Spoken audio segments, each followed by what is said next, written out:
A man, Dan Chase, lives alone with his 2 dogs. He lives an isolated life, and it seems like he is hiding from something. One day, while leaving a doctor's appointment, he notices a bald man sitting in a coffee shop. Back at home, he prepares for potential danger, setting up a makeshift alarm system with cans strung on a rope. I understand why you felt like you needed to protect me from it. That night, with his gun and a flashlight by his side, Dan is abruptly awakened by the sound of the cans. His dogs alert him to something downstairs. In the shadows, he confronts the same man from the coffee shop. The dogs subdue him, and Dan shoots him to make the situation look like a struggle, firing 2 shots into the ceiling. Dan quickly leaves town and calls Emily to warn her. Meanwhile, FBI Assistant Director Harold, while spending time with his grandson, is informed by Agent Raymond Waters that an old case from 1987 involving a missing subject has resurfaced. The subject is Dan Chase. In July 1987, a man named the UN MIA near Torján. That file has been resolved. It's been sealed for 3 decades. As Dan tries to escape the threat of being caught, he stops at a diner and makes a call to prepare a safe place. Email me if you have any questions. Understood. Harold already knew Dan was alive, even before Waters called. Harold warns Dan about a transponder placed on his car to track him. He also told him to not be tied with Emily. You and I both get to spend whatever years we have left on this earth pretending we never knew each other. Dan calls Emily. He then manages to lose the tail by discarding the transponder. When the agents sweep the area, Dan emerges from hiding, crashes his car into theirs, and kills 1 agent. However, the other agent manages to subdue him.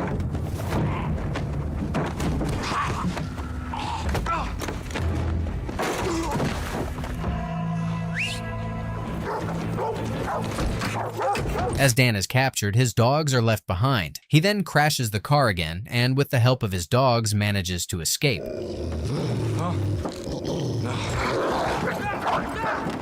Dan then calls Harold, warning that any further attempts on his life or Emily's will be met with deadly force. Anyone you send at my kid, I'm sending back in pieces. Harold stands in a desert waiting for Dan, who arrives riding on a horse. Harold calls him Johnny, but Dan insists on discussing their business, providing guns for Afghan revolutionaries fighting for Hamzat. So, we gonna argue now before you eventually agree to give me what I need? Johnny, do you have any idea how dangerous it is for me to even be here? Hamzat was feared in Afghanistan for his ruthless tactics, and Dan has been Hamzat's right-hand man. Dan is firm in his commitment, while Harold warns him that if this deal gets exposed, he'll be forced to take action against him on behalf of the government. And he's making the guys who are going to win it weaker for having to fend him off. None of that matters. This is where the decisions get made, okay? It's just you and me. In the present, Harold examines the scene where Dan left the bodies. Dan ditches his old car and heads to Colliersville, Pennsylvania, where he meets Zoe, a widow, and his new next-door neighbor. Can I help you? Hi. I'm just making sure you have everything you need. She demands that he empty his apartment, as she has a strict no pets policy. Dan, using the name Peter Caldwell, complies. I'm sorry. It was nice meeting you. Harold went to meet Morgan Boat, a former mentor to both Dan and Harold. He had warned them about getting involved with Hamzat. He's using it for all it's worth, and it's working. Is that it took so damn long for any of this to catch up to you? I spoke to him. Meanwhile, Dan tries to mend things with Zoe by cooking breakfast for her. They discuss their past partners, with Zoe reflecting on the failures of her marriage. Finally, she decides to let him stay. And you'll cook 3 nights a week. Groceries are on your dime. If you can live with that, I can live with this. Deal. Back in his house, Zoe comes to Dan and asks him out for dinner. They went out and had dinner while conversing. How long has it been since she passed away? A little over 5 years. How long has it been since your divorce? About the same as you. 5 years. As they're going back, Dan is forced to change his appearance after encountering a police roadblock. Hello. Where are you folks headed tonight? Home. Would you mind showing us your identification as well, sir? He wasn't driving. It won't take long. We left in a hurry. I didn't Officer, my husband and I have lived in this area for a long time. The unsuspecting officers let the pass, and Dan managed to escape. The next morning, Dan decides to leave. But before he goes, he offers to pay for Zoe's son's tuition, which she declines. And that I was so sorry that he had been embarrassed like that, but what I didn't tell him, So my son will spend the afternoon in his professor's office trying to reschedule the test and... Meanwhile, Harold contacts Julian, a mysterious figure from Boat's note, to help track Dan down. Easy any of this sounds, it will not be easy. So the damage he'll do or the things he'll destroy. If you're asking me to help you locate him, it would be helpful to be pointed in the right direction. Julian Carson, a serial killer, helps a woman on crutches at the bus stop before receiving a call from Harold. Yeah, hold on, please. I'll catch the next one. Thanks. In a flashback, Dan is trying to gain Hamzad's trust. Despite winning Hamzad over by offering his help in the war against the Soviets, Hamzad tests Dan further by introducing his wife, Abby Chase. If you want to join us here, you will have to persuade her too. Meanwhile, back at Zoe's, Dan tries to explain his side of the story, but the more he speaks, the less convinced she becomes. Trying to convince her, he made her talk to Emily. Emily tried to soften Zoe's heart. Emily turned out to be Angela, an agent that works closely with Harold. She is helping her father by being undercover there. Eventually, Zoe tells him to leave or she'll call the police. Don't be here when I get back. Outside, Zoe senses danger when she hears the dogs barking. Then, through the window, she sees Dan fighting with Julian. But as Dan struggles with Julian, Zoe unleashes his dogs, who once again come to his rescue, pinning Julian down while Dan shoots him.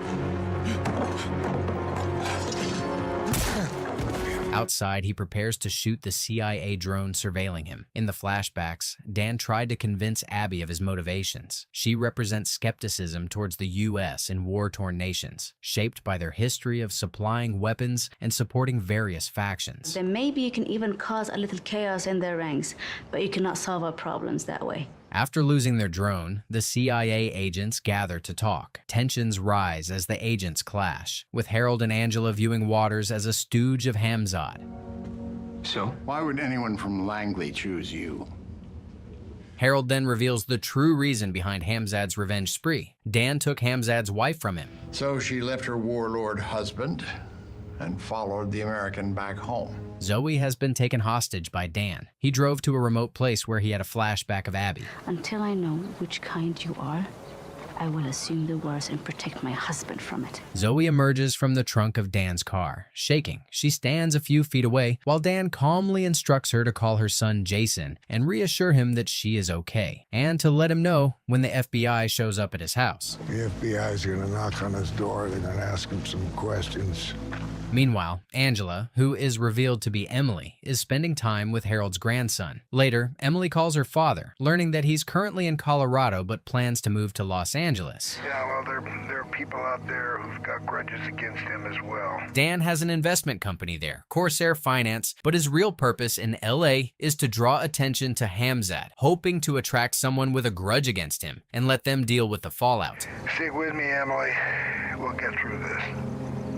I know. Dan adopts the alias Henry Dixon, and Zoe becomes Marcia Dixon. Stewart arranges an apartment for them. I'm not going to be here for that long, but appreciate. A flashback reveals why Abby chose Dan over Hamzad. During an act of retaliation against the Russians, Dan's choice to show restraint instead of vengeance proves to Abby that he is different from Hamzad.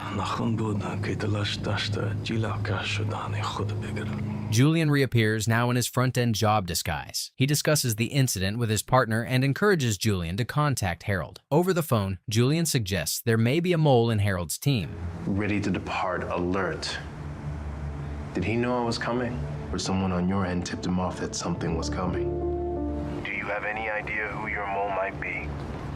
Later, Harold, Angela, and Waters meet Nina, Hamzad's confidant and lawyer. Harold subtly reveals secrets about Dan's past. Her name was Balur Dodfar. That was her name before they were married. But who back then went by the name of Johnny Kohler. After this, Nina arranges another meeting to discuss the next steps. Dan meets a Zachary to talk about his business. He also mentions that he wants to move that exact day. Zachary hesitates, but Dan doesn't want advice. He has already decided. I want you to start putting the wheels in motion, Zach. Later, Nina sat with Harold, Angela, and Waters once again. She offers a meeting between Harold and Hamzad, but Harold is supposed to fly to Hamzad. Mr. Hamzad will consider this conversation ongoing. Following this, Harold gets on a plane along with Angela. Back at the house, Zoe prepares dinner. After they sat, Zoe gave him a divorce paper. So, it would make it almost impossible for you to accomplish anything. She gave him two options. She will either stay or help him, or she will divorce him. For her to stay, he must transfer half of everything he owns. What it always is a measure of discomfort. I want to amount to more than just a complication in your story. Angela and Harold confront each other on a plane, acknowledging the truth that Angela is the mole and Dan's daughter. Harold feels betrayed, telling her she no longer feels like family.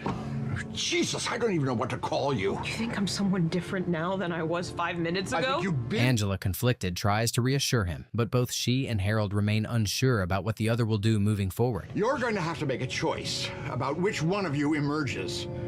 In the flashback set in Afghanistan, an older Abby discusses Zoe with Dan, noting that she isn't like her, but still has a choice. Cut to the present, where Dan is unmoved by Zoe's demands. He quietly accepts her conditions. That's the martial login info. Check the balance. Dan reveals that Emily is in danger, and he must leave for Morocco to ensure her safety. Zoe agrees to go with him. Come with me, please. The flashback reveals Abby's fears about the power vacuum that would emerge after the Soviets leave. She warns Dan about Pavlovich, whom they had been trying to break, and reveals she had been spying for Hamzad. Abby also keeps information from Hamzad about a mineral deposit of immense value. This knowledge is why Hamzad continues to pursue Dan. Buried beneath the deep veins of lithium, uranium, the Russians need it. In the plane, Angela challenges Harold for revealing personal details about her mother. Harold asks her which identity she will choose. That I mattered to you in any way. Because if I did, you would understand how confusing this is for me. Dan makes a painful decision to leave his loyal dogs, Dave and Carol, at a pet care facility. He subtly suggests to Zoe that she may need to take care of them. Meanwhile, Waters receives a call from Morgan Boat, who instructs him to follow his orders without question. I'm putting together a small team. I'd like you to be a part of it. Boat then meets Julian. He asks about the bullet that hit him and apologizes. When Julian asks about the mole, Boat reveals that he put the mole there himself. He also refers to Dan as his son and asks Julian to hurt his sons. I'm gonna ask you to do the one thing a good father must never ever do. I'm gonna ask you to hurt my sons. Dan and Zoe stop at Zachary's house, where Zoe successfully convinces him to help. Harold and Angela land in North Africa, where Hamzad gives Harold the task of finding the manifest for the plane Dan and Abby used to escape in 1987. You want to find something in here, you have to be here to find it. The flight that your parents took. Shortly after, Nina, Hamzad's lawyer, reveals it isn't enough, and the full destruction of Harold's life is imminent. The memorandum detailing your guilt will be distributed before end of day. What? Angela, unwilling to give up, suggests killing Hamzad and spinning a narrative to absolve Harold. That is the story that we will tell after Faraz Hamzad is dead. Back on the road, Zoe tells Dan that he feels like he's not a person but just a machine built to protect things. She challenges that perception, seeing him for the human being he is, with sensitive and caring parts. Zoe reminds him that he is not just defined by his work, but by what remains after it all. I may not be the partner that you would have thought you wanted, but maybe I'm the partner that you need. On the flight to Morocco, Dan offers Zoe a piece of advice. Leave her name and identity somewhere she can retrieve them later, just in case. Zoe, however, disagrees, believing that once you're in, there's no going back. I see. That's the price you pay for your line of work. Meanwhile, back at the bureau, Cheryl delivers bad news to Harold. Rumors are circulating that he helped harbor a fugitive, fueling the suspicion that he assisted in Emily's escape. Not in any form that we recognized after. And it was all I could do not to lose it. What did you say to him? Morgan Boat is present at Harold's house, and Cheryl hands him the phone. Boat explains how Emily became involved in his operation, but his proposition to abandon her does not sit well with Harold, who demands that Boat drop the plan. This can all be laid at her feet, and you can be free of it. In Morocco, Waters, Julian, and his partner Mark await their mission from Butt. Meanwhile, Dan and Zoe plan to attend Pavlovich's event on an island, where they hope to convince him to side with them against Hamzad. While en route, Dan shares how he communicates with Emily through their joint bank account, where the current balance signals that she is on her way to join him. That means she's on her way to my location. In a flashback, Dan frees Pavlovich to protect Abby. At the event, Dan seats Zoe at the bar while he conducts business with Pavlovich. Back at the airport, Emily and Harold encounter a DGST agent, who Emily called to escort Harold for his safety. Harold then confides in Emily about Boat's plan, which involves sacrificing Emily's identity to protect Harold's legacy. Emily is willing to make that sacrifice. I have to go figure that out. No matter where it takes me.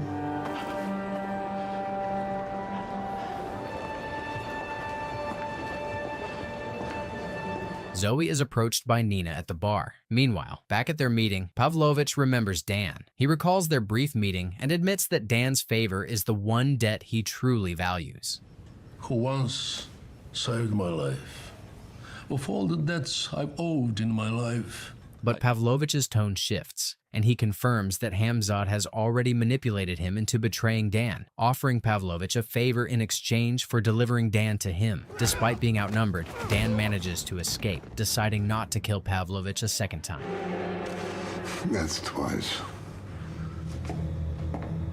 After leaving, Dan and Zoe find themselves cornered by Harold, who delivers the heart-wrenching news. The old man has Emily. Boat had kidnapped Emily. She was with you. Where is she now? She's been taken. Taken by who? The old man. We're gonna go get her back. Emily, sedated, is still under the control of those who hold her, while Waters, Julian, and Marty are holed up in a secluded basement. Waters receives a call from Harold, who tries to learn their location. So let's talk about our expectations in the next few hours. Meanwhile, Zoe mentions Nina and how Zoe noticed a strange grimace on Nina's face when she mentioned her own safety. She kind of made a face. Zoe believes this indicates a hint of distrust between Hamzad and Nina, though Dan dismisses it, insisting Hamzad does not tolerate disloyalty in his associates. For us, Hamzad is not a guy who tolerates disloyal people. Harold approaches Dan with an offer. Either submit to being taken by plane to Hamzad, or Boat will deliver Emily instead. If you're not, he delivers her to Hamzad instead. Dan agrees to go himself to free his daughter, surprising Zoe. He bids Zoe goodbye, urging her to live a normal life in his absence. Guess I'll never know what it's indicating, will I? In a flashback, Hamzad confronts Abby and Dan over their actions in freeing Pavlovich. Abby reveals she has been working with the Russians, feeding them intel to strengthen Hamzad's side.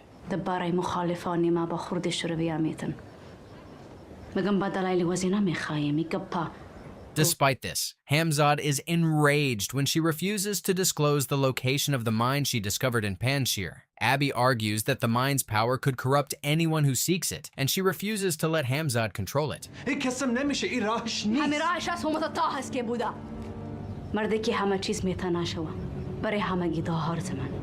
Hamzad gives Dan until sunrise to leave and Abby the night to reconsider. Back in the present, Marty notices men closing in on both sides of the road, suspecting they are Hamzad's forces. I think it's two groups, a dozen to 2 dozen men total. They're moving in position now because it would take that many men to cut off the street from both directions, which is what I would do. Meanwhile, Dan and Harold, along with the Moroccan secret police, proceed with the transaction involving Hamzad. Harold asks Dan about the flight Hamzad asked him about. What am I still not getting here? Are you for real right now? Hey, Mike. Sometimes there are things that you don't get to know. Harold shares a story about Emily from her academy days, reflecting on a time when she punched an instructor who called her freckles too many times. He compares the moment he discovered her with the moment his own son was born. But in the last few days, that moment has been haunting me, raising questions. Fiction of a person was so important to me. She didn't, and it wasn't. Dan begins to voice his fears about Abby. He recalls how Abby cultivated him as an asset in Afghanistan, and now he wonders if she did the same to him, using him to extract herself from a dangerous situation once the truth came out. That's a hell of a thing. And everything she did, everything we did was for her. Just then, Waters phones Harold with an update on the situation. The group follows Waters' lead. It's Harper. Hamza's reneged. The deal's off. Follow me. As the team attempts to get Emily out of her location, Julian takes matters into his own hands, single-handedly killing Hamzad's men to clear the way for Waters and Marty to escape with Emily.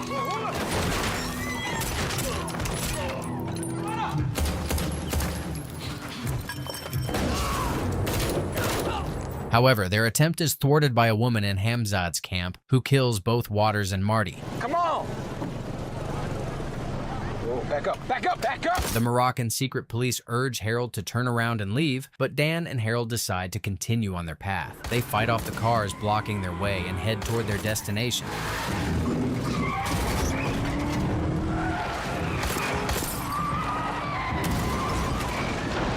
Wherever this leads, we're in this together now.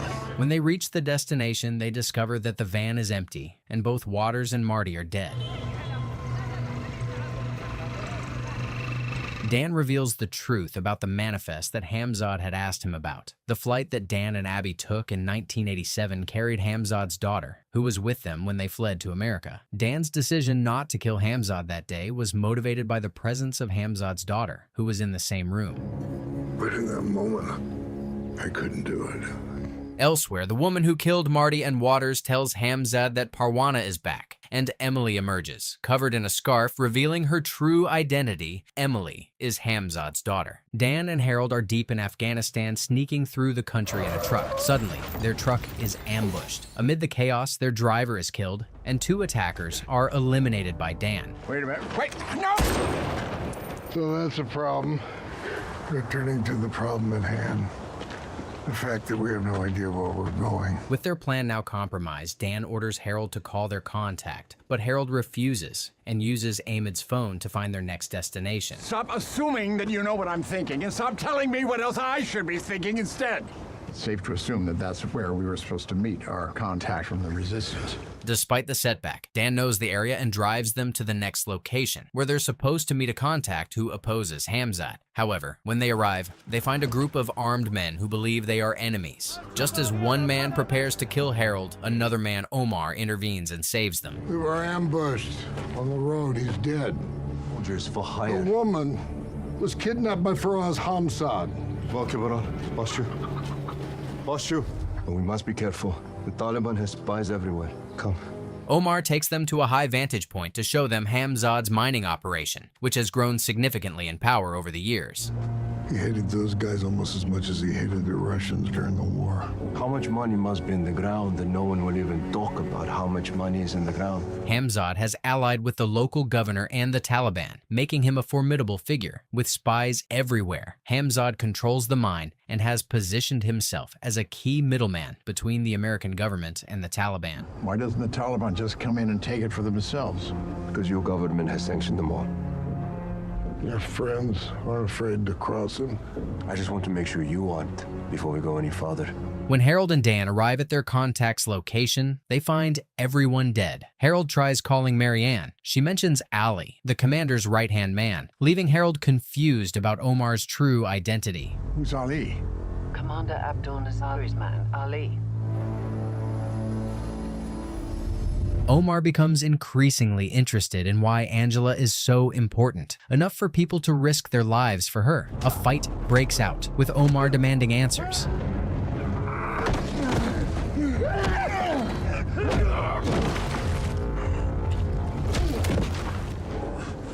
Dan is stabbed during the altercation but manages to leave a scar on Omar's face before escaping with Harold. The 2 men are pursued by Omar's men on dirt bikes but manage to lose them.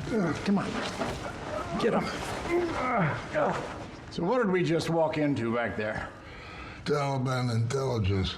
Dan leads Harold to an old cave he used to use where he hides supplies for situations like this. Later, Harold calls his wife, who expresses concern about his safety and their escalating situation back home. And she wanted to leave you a number that you could call day or night if you needed her. Are we going to see you again?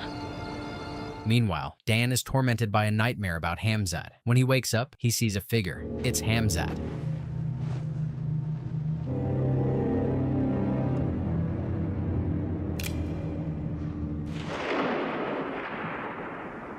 Emily is brought into Hamzad's camp. Khadija, an older woman in the camp, takes Emily to a room and asks her what she knows. Emily reveals she's an FBI agent and that Hamzad kidnapped her. Khadija reveals Hamzad is her father. She tells Emily that Abby, also known as Balur, and Dan kidnapped her when she was young, and her real name is Parwana. You will wear this. It will help when he sees you.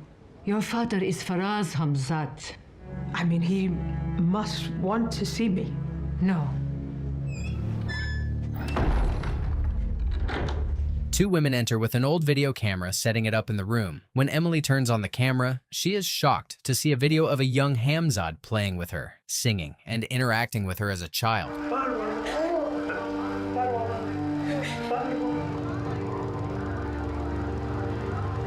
The next day, Khadija brings Emily to Hamzad, allowing them to talk. Hamzad claims that Emily made the choice to be there when she boarded the plane with Harold. I wanted to know where I came from.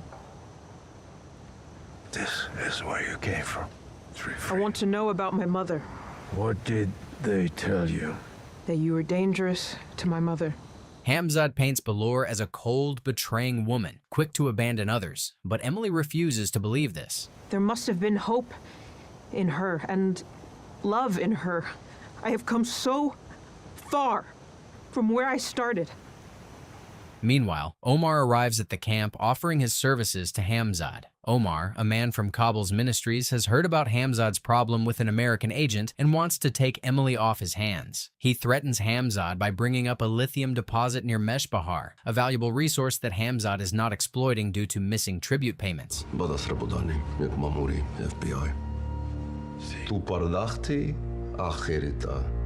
Omar pressures Hamzad, implying that without the payments, Hamzad risks losing protection from his allies. Hamzad remains unshaken, offering to report Omar to his uncle.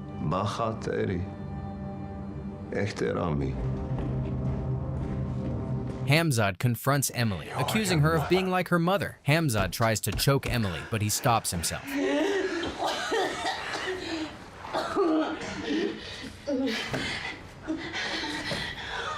Khadija then takes Emily to meet her cousin, Fairuza, who tends to Emily's wounds. As the days pass, Emily continues to ask Khadija about her mother, but Khadija refuses to answer, telling Emily she's not asking the right questions. Yeah, you're goddamn right, I'm angry. Everyone is angry.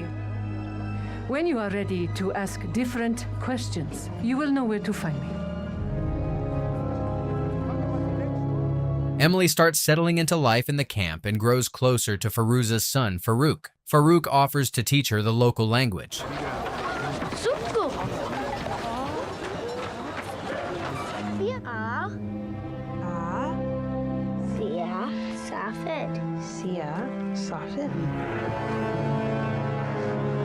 Meanwhile, Omar meets with a man named Pashto and reports Hamzad's actions. It's been 3 weeks since Emily's attack and his encounter with Dan. Omar tells Pashto that Hamzad is in trouble and needs to be pressured further. Pashto agrees and orders Omar to visit Hamzad again to escalate the situation.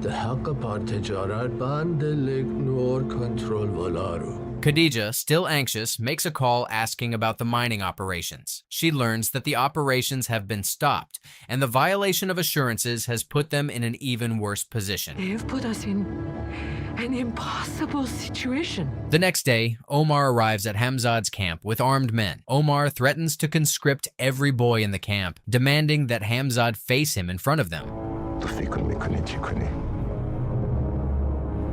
Fortunately, Hamzad and Emily are already on their way out of the camp. Hamzad hopes to hide Emily in a cave until he can safely send her away. Hamzad opens up to Emily. He explains that Balur taught him a valuable lesson about love and trust, but ultimately, he believes that one can't have both. Decides it wants to be learned.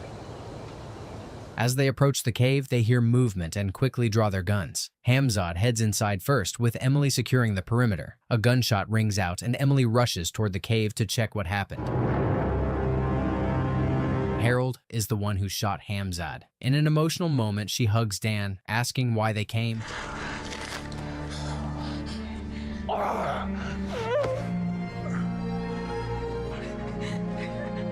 How'd you even get here?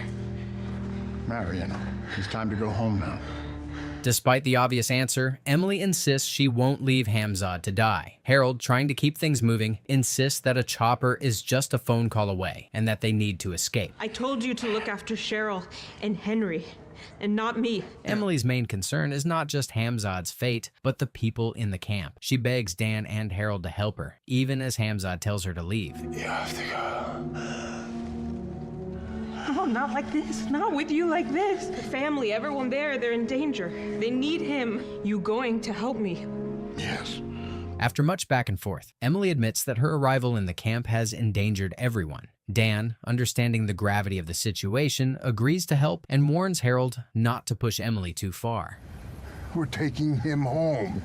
You were so sure she was dead. Was it because the alternative is even scarier? Meanwhile, tensions rise back at the camp between Khadijah and Omar. Omar is convinced that Emily is in the camp, and Khadijah tries to warn him to leave peacefully, but Omar refuses, growing more aggressive. Tariq, Khadijah's son, arrives by helicopter with money to offer Omar in exchange for him backing off. They used you to send the message to us. Anything more you do from here, you will answer for.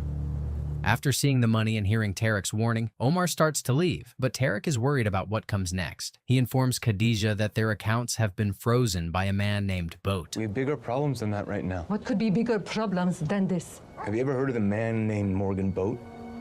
He is the one who was behind the deal to deliver Dan Chase. He's frozen all our assets and needs to see us ruined over it. On his way out, Omar encounters a frightened Farouk and asks about the mysterious woman. Farouk nods, confirming Emily's presence in the camp. Farouza rushes out to protect Farouk, but is shot and killed right in front of her son. A violent gunfight ensues.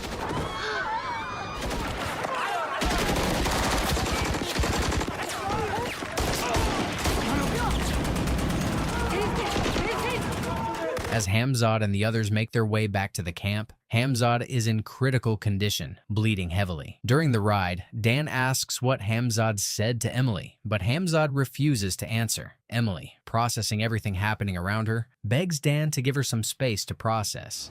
But getting him home, that's important to me. I know what I'm doing. Of course you do. I want you to stay behind me anyway.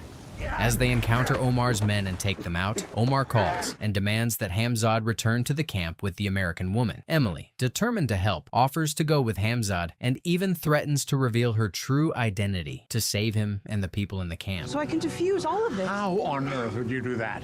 With the truth. Back at the camp, Omar and his men wait for Hamzad's arrival. When Hamzad shows up, Omar mocks him, eager to learn the identity of the mysterious woman. Meanwhile, Emily sneaks away from Harold and Dan, heading straight for the camp. Yeah, change of plans. We need to redirect. Now. The helicopter can't land near the camp to avoid international issues, so Emily decides to confront Omar directly. She approaches him, reveals her identity as Parwana Hamzad, and stabs him in the neck.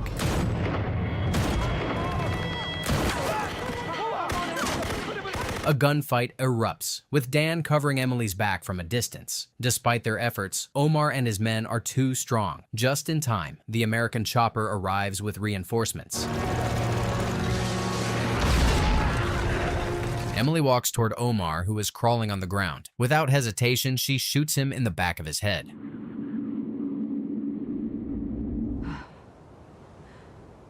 A doctor comes for Hamzad. The doctor signals to Khadijah that Hamzad won't survive much longer. Meanwhile, Tariq, Khadijah's son, tries but fails to get through to the minister. Hamzad, on his deathbed, asks for Emily. Tariq informs them that they have roughly 72 hours to leave the camp. Harold and Dan are waiting for Emily to return. Harold pleads with their pilot to be patient, while Dan is convinced that Emily will come through for them. She knows they won't wait long. She'll be here. When she finally arrives with Farouk in tow, Emily asks Dan and Harold to go back and convince Boat to unfreeze Hamzad's assets. Dan and Harold agree. And I love you. Please, hurry. Meanwhile, in the camp, Hamzad speaks to Emily and finally accepts her as his daughter, though he insists she can't stay. Please, don't tell me that I don't belong here. You belong. Back in America, Harold and Dan arrive at Boat's house, where Harold continues to ignore Marianne's calls. They're not greeted warmly, and Harold updates Boat on the situation. Boat is shocked to learn that Emily is Hamzad's daughter and refuses to reconsider his position, warning Harold and Dan that they have no idea what they're getting into. We came to ask you to reconsider. No. And the thought hasn't even once crossed your minds. Jesus. What did you mean when you said we don't know what story we're in? Suddenly, Dan's dogs make an unexpected appearance, and behind them, Zoe. Back in the camp, Khadijah announces that Hamzad has passed away. In America, Zoe explained she had tried to return to her life but struggled to move on. She reached out to Hamzad's lawyer but got no response, only to receive a call from Boat, who invited her into his home. Dan is furious and surprised that Boat got Zoe involved. She did. Why were you watching Hamzad's lawyer? He's concerned that Hamzad has been working with the Russians to exploit the mineral deposits in Afghanistan. Dan insists it's impossible for Hamzad to be working with Suleiman Pavlovich. And if he were, it definitely wouldn't be that Russian. Just then, Zoe receives a call from Hamzad's lawyer, asking to meet her next week. Dan confronts Boat, pressing him about the situation and the truth about Emily's identity. Suddenly, two assassins break into the house. Boat kills one of them, but is ultimately killed by the second assassin. Dan arrives in time to save Zoe. Meanwhile, Suleiman Pavlovich receives photographic proof of Boat's death. А что с теми двумя? Моя группа пока не вернулась. Я все еще пытаюсь с ними связаться. Emily pays tribute to her father, Hamzad, at his burial. She writes a letter, acknowledging that although she didn't know him for long, she is grateful for the brief time they shared. And know if it is something to fear, something to fight, or something more rare. To know that thing in the dark is something to hold on to. After the burial, Emily and Khadijah see Farouk and Tarek off. Back in America, Harold returns home to find his wife, Cheryl, dealing with a plumbing issue. He tells her Emily is in danger. He asks Cheryl to grab a bag for herself and their son, Henry. Cheryl reveals that Henry no longer lives there, and before she can explain, Dan and Zoe enter the house. Then we need to go. I don't want that car sitting in the driveway any longer than it has to. As Dan settles in and tries to contact Emily, he and Zoe discuss the urgency of their situation. They need to leave soon, especially with Boat's body likely to be discovered in the morning. Dan is also concerned about Pavlovich's intentions and the potential attack on Boat's life on American soil. There's something going on here we don't understand yet. Meanwhile, in the basement, Harold and Cheryl argue about Henry living with Kurt and Louise. Cheryl, struggling with the uncertainty surrounding Emily, pushes Harold for answers about Emily's real identity. For the first time, Harold reveals the truth to Cheryl. Angela Adams is a fiction. If you want me to stop, tell me right now. Finally, Dan is able to reach Emily. He urges him to leave Afghanistan, but Emily reveals it's too late. The army is already closing in on them. Don't hang up, I won't. You just give me a minute. As the enemies breach the camp, Emily screams for them to stop, and then everything goes silent. Everyone assumes Emily is dead. Shit, no way! Dan demands that Harold help him extract the truth from one of the assassins they've captured. Harold asks Zoe to distract his wife, while Dan tortures the assassin for information. Dan is convinced that the men who attacked Emily were Russians. What did you mean, did you hear it too? They were speaking Russian. Morgan Boat.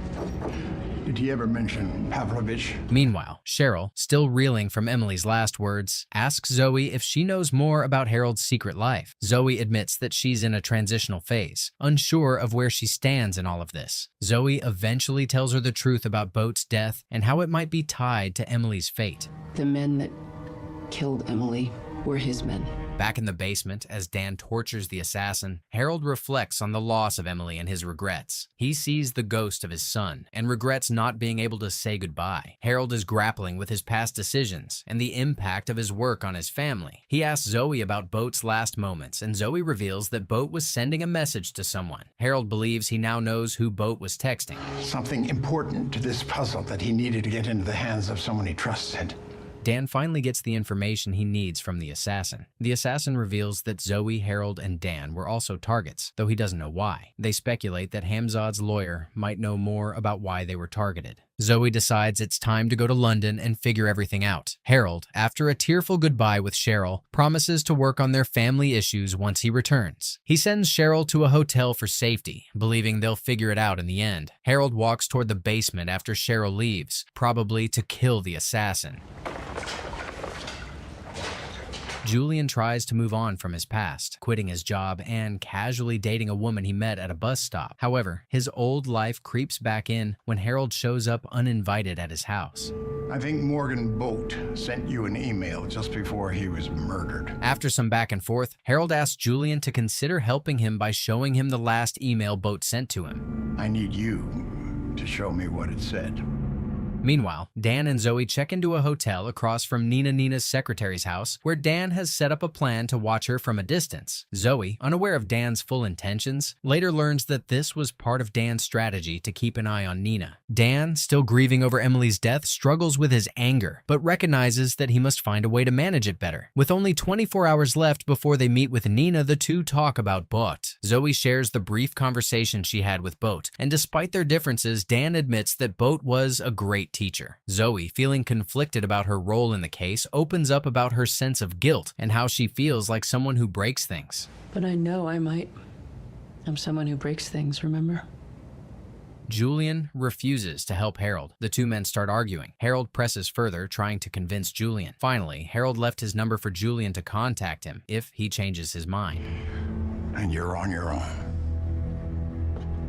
The next day, Zoe and Dan wait for Nina at a restaurant, but Nina doesn't show up. Dan calls Anna, Nina's secretary, but she is evasive about Nina's whereabouts. Sorry, she's absolutely off attending to a personal matter and won't be checking messages, but... Dan decides to visit Anna and subtly threatens her, knowing she would contact Nina and lead them to her. Zoe is taken aback by how Dan had orchestrated the entire plan without her knowing and feels guilty for how easily they manipulated and hurt Anna. I understand it's not a laser rifle. Once Anna contacts Nina, Dan traces her location, and the two head to Nina's hideout. On the drive there, Dan tries to comfort Zoe, understanding that she's conflicted about their actions. He reassures her that she's not a monster and that he gets what she's going through. You don't want to say because you can't imagine anyone else understanding about what sort of person you are. I don't want to have to live outside with the animals. Upon reaching the house, Dan asks Zoe to wait outside while he checks the premises. Inside, Dan discovers Nina immobilized and a masked intruder ransacking the house. A fight ensues, and Dan kills the intruder, escorting Nina outside but warning Zoe to stay back due to the poison in the air. Nina, as she dies, tells Dan where to find a USB drive, which contains vital information. Dan and Zoe watch the video on the USB and uncover the reasons behind Pavlovich's actions. The video reveals that Nina, in a desperate attempt to gain protection after Boat's death, had planned to use the information to bargain with Pavlovich. It turns out that Pavlovich discovered multiple mine deposits around the world, most of which are in regions that are not friendly to America. I have learned that a number of those parties are engaged in a secret plan. The plan is to control access to these rare metals, which could give Pavlovich and his cartel powerful leverage in the global market. However, the cartels are uncertain about trusting Pavlovich, which is why they put a hit on both Zoe and Dan. The cartel have begun to doubt his trustworthiness because of this. After viewing the video, Dan realizes that the only way to get the antidote in time is to allow himself to be captured by Pavlovich's men. He insists that Zoe must leave him behind, despite her protests. She fears he will be killed, but is left with no other choice but to trust him. Dan reassures her that he will return, urging her to have faith. I don't believe you. I need you to. Elsewhere, Harold meets with Julian, trying to convince him to seek revenge for Boat's death. Julian refuses to re-enter the game, but he does show Harold the last email Boat sent him, a picture of Pavlovich with several other people, including Harold's ex-wife. This revelation shakes Harold to his core as he realizes that he trusted the wrong person all along. And that is my ex-wife. Dan gets taken by Pavlovich's men outside of Nina's hideout. Dan, captured by Pavlovich's men, is slowly coming to terms with his situation. As he struggles with hallucinations of Emily, he manages to engage Pavlovich in a tense conversation. You think I want you to have an antidote? Pavlovich, still holding the antidote, tells Dan he will only release it if he can prove that he and Zoe are not a threat to him. The cartels, aware of Pavlovich's vulnerabilities, are pushing him to eliminate any potential threats, and Pavlovich is convinced that killing Zoe and Dan would be the best way to protect himself. Dixons are no longer an issue. Despite the pressure, Dan cleverly convinces Pavlovich that letting him and Zoe live is in his best interest. He explains that Zoe is in a position to either ruin Pavlovich or solve his problems depending on what she tells the police. In the back of his mind, Dan hears Emily's voice urging him to avenge her death by killing Pavlovich. And let down his guard. And you'll kill him. And I'll know that you loved me. Meanwhile, Zoe arrives at the local police station and asks to speak to someone in the CIA. At first, the officer doubts her claims, but Zoe's testimony about witnessing the deaths of prominent CIA agents convinces him to make the call. Tell him that I am an eyewitness to both murders. And tell him to hurry. Elsewhere, in Hong Kong, Harold meets with Marion. Back at the station, a man named Pete arrives, tasked with investigating Boat's murder. He's surprised when Zoe requests immunity before she shares the details, warning her about the danger she's in. Zoe remains resolute, and Pete steps away. Back to Dan, he continues to negotiate with Pavlovich, convincing him that they can both live to see another day. Dan explains that despite his desire for revenge, he made a promise to Zoe to return alive. If Pavlovich gives him the antidote and sets him free, Dan will call Zoe and have her tell the police that he is the one who killed Bot. Pavlovich is taken aback when Dan reveals the truth about Emily's origin, but Dan insists that if he helps them, he will ensure that Pavlovich's deal with the cartels remains intact. In return, Dan demands that Emily's body be brought to him for a decent burial. Why would you tell me What is that supposed I'm to mean? responsible for The such place a where I thing? belong? Meanwhile, Zoe reflects on her past marriage and the dynamics of partnerships as she waits for Dan's call. When she finally hears from him, she is relieved. But the deal quickly falls apart when Pavlovich gets another call. The principals are waiting for him, and Pavlovich decides that it's better to kill Dan and his men, as they are too much of a liability. He leaves one man behind to finish the job and heads to his meeting with the cartels. Это приведет к серьезному побочному ущербу. Мы потеряли связь с Марбахаром. Harold quickly gets to the point, asking about Marion's relationship with Pavlovich. Marion initially tries to deflect, but Harold sees through her facade. She admits to helping Pavlovich gain control of the mine deposits. However, she reveals that Hamzad didn't want to work with Pavlovich. He preferred to work with the Americans. You want to talk? Talk. Pavlovich's men breach the police station. Zoe's quick thinking saves her life as she kills the assailant. And in the chaos, she runs into Julian, whom Harold sent to help her. Yeah? Harold Harper sent me. Make sure you're okay. Are you coming? In Hong Kong, Harold's conversation with Marion grows more heated. Marion, after being contacted by Harold to help save Emily, realizes why Hamzad wanted to ally with the Americans. She shifts her strategy, hoping to use Harold to gain access to Emily, or to another Hamzad at the helm of the mines. He accuses her of trying to turn Emily into a Chinese asset, a betrayal of everything they stand for. Marion defends herself, claiming Pavlovich discarded her once he was done using her. Harold refuses to believe her, calling her out for trying to manipulate Emily for her own gain. As their argument continues, Pavlovich calls Marion, giving her a subtle message that he's terrified. Back at the camp, the man left behind to kill Dan has a personal vendetta. Dan killed his father years ago. The man is eager to kill Dan, but he overestimates himself. Dan kills him swiftly and frees himself.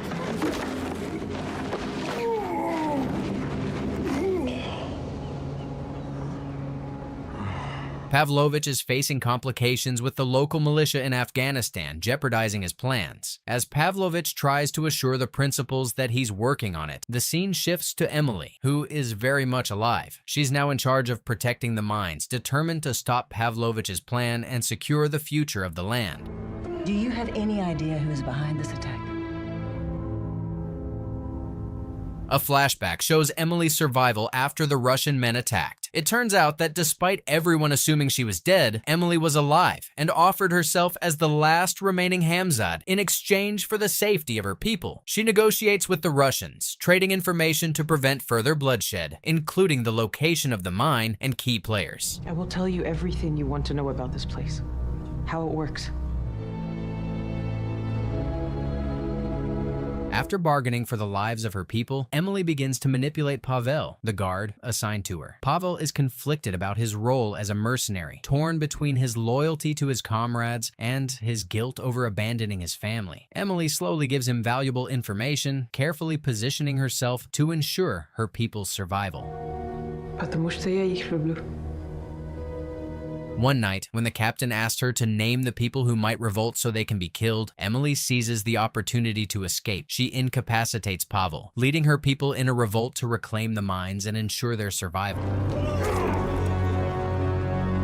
Meanwhile, Harold and Marion's alliance becomes more complicated. Harold successfully convinces Marion to betray Pavlovich, leveraging her desire for control over the mines. When Pavlovich calls Marion for help to regain his control over the mines, she informs Harold. Knowing that Emily is alive, Harold promises to do whatever it takes to save her, including orchestrating Pavlovich's downfall. Help me end this. We can fight about what happens after that. With Marion's help, they locate Pavlovich and, with the help of Julian and Zoe, set in motion Pavlovich's assassination. As Pavlovich's life comes to a violent end, Zoe rushes to find Dan. We don't need him. I found it.